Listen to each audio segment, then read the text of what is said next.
Picture here, aka Gene. Welcome to GTA 5 Car v Car episode of the OB9F going against the Benefactor Feltzer.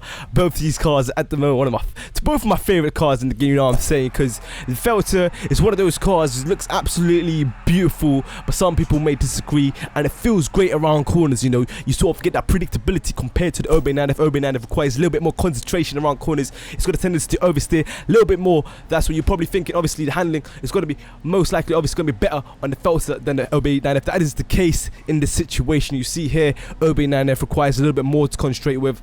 At the same time, Feltzer actually benefits more around the corner if you take it properly with the car, and it's easier to take corners as well. It's more efficient, so of course the handling is gonna go towards the Feltzer. Look at this beauty. Here's one of the downsides to the Feltzer is the massive spoiler. That is if you choose to put it on.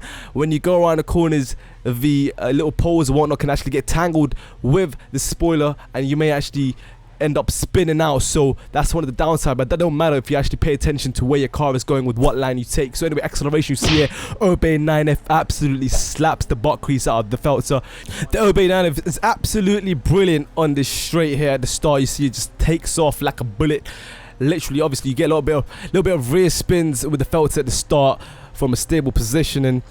But you'll see if the Feltzer will be able to catch up. We'll find out right now. It looks like it. OB9F is still consistently going there. It hasn't reached his top speed yet. But at this very moment, it's looking like the OB9F is going to pull off. It seems like it. We stay tuned right now. The Feltzer is trying its best. The gap seems to be equal now. Wait a minute. No, OB9F is actually taking off and is going. Therefore, the top speed in OB9F is better than the Feltzer, making that 2-1 for the OB9F. The torque test was pretty close as well. Start off pretty tight, but you see slowly, obviously, four-wheel drive is going to dominate here with the OB9F against the Feltzer, making that have better torque than the Feltzer. Currently 3-1. Damage test kicking in. OB9F $355 to repair. However, the Feltzer was interesting. You'd expect the Feltzer to be more durable. That was the case. $327 to repair that. Currently 3-2. Best customizable option today. We got the OB9F with a few customizable options. Feltzer dominating with 18 options in total, with the OB9F being 12. So that's making it 3-3 all square, going down to the wire with the best lap time. We're going to find out which one's better on the track. This all comes down to the minute details, milliseconds. Here's the thing, both these cars are very good. I'm just saying personally, I need to concentrate more with the OB9F than the Feltzer. Feltzer is more efficient around corners. It's more efficient when controlling the car. OB9F on the other hand has got a tendency to oversteer quite a bit.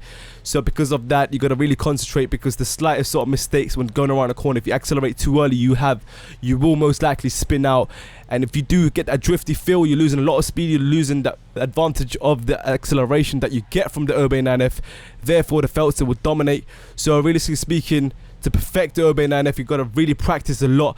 With the Feltzer, a beginner driver can come along and pretty much master it very easily, because it doesn't oversteer as much.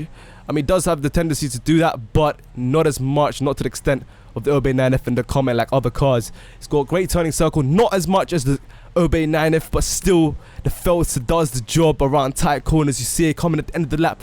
They are pretty damn tight, but the Feltzer pretty much gets it there by a point, half a second literally is all it took. So hopefully you guys enjoyed this episode. It was pretty close, but the Feltzer takes it. Be sure to drop a like on this video. I'd be greatly appreciated. I'll see you guys soon. Check your sign out. Good night, peace. Yeah, make sure you guys check out the previous episode annotation on the screen. You can check out the comment going against the OB9F. I'll see you guys there.